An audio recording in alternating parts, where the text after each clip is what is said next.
আপনাদেরকে আমরা জানাতে চাই, আমাদের প্রতিবেশী রাষ্ট্র ভারত তাদের রাষ্ট্রীয় গণমাধ্যম এবং সামাজিক গণমাধ্যমের মাধ্যমে বাংলাদেশের ভিতরে আমাদের যে যে সাম্প্রদায়িক উস্কানিমূলক যে সকল ভিডিও চিত্র এবং যে সকল মিথ্যা সংবাদ প্রচার করছে, এতে তাদের উদ্দেশ্য হলো তারা আমাদের সাম্প্রদায়িক সম্প্রীতি নষ্ট করতে চায়। আমাদের যে বাংলাদেশকে তারা একটি সাম্প্রদায়িক রাষ্ট্র হিসাবে সারা পৃথিবীতে তুলে ধরতে চায়। তারা চায় বাংলাদেশের শান্তিপ্রিয় জনগণ, শান্তিপ্রিয় মুসলমান, হিন্দু, বৌদ্ধ, খ্রিস্টান তাদের মাঝে একটি কলহ বেজে যাক। সেই সুযোগে সেখানে যে তারা আশ্রয় দিয়েছে বাংলাদেশের স্বৈরাচারী পতিত সরকার, যাকে অন্যায়ভাবে অবৈধভাবে আশ্রয় দিয়েছে, তাকে রক্ষা করার জন্য আমাদের মাঝে একটি ভঙ্গুর সৃষ্টি করতে চায়, আমাদের মাঝে সাম্প্রদায়িক সম্প্রীতি নষ্ট করতে চায়, আমাদেরকে সাম্প্রদায়িক দেশ হিসেবে একটি তকমা লাগাতে চায়।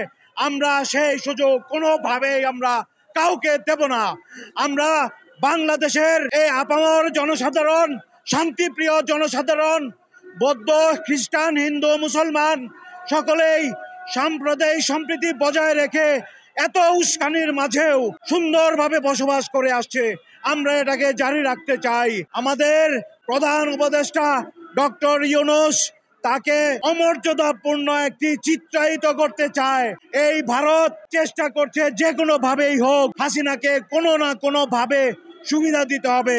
সেই জন্যে Bangladesh retired police officers association কল্যাণ সমিতি আজকে এই আগ্রাসনের বিরুদ্ধে, ভারতীয় আগ্রাসন সংবাদ মাধ্যমের মাধ্যমে, সামাজিক প্রচার মাধ্যমের মাধ্যমে যে আগ্রাসন সৃষ্টি করেছে, এটাকে প্রতিহত করতে চায় এবং প্রতিহত করার দাবি জানাচ্ছি। বাংলাদেশের সীমান্তে ভারত প্রতিদিন যেভাবে রক্তক্ষয়ী হত্যা করছে তার বিরুদ্ধে আমরা প্রতিবাদ জানাচ্ছি। খনি সরকার মোদির কাছে আমরা এর জবাব চাই এবং পতিত সরকার শেখ হাসিনাকে কেন সেখানে অন্যায়ভাবে আশ্রয় দিয়েছে তার জবাব চাই।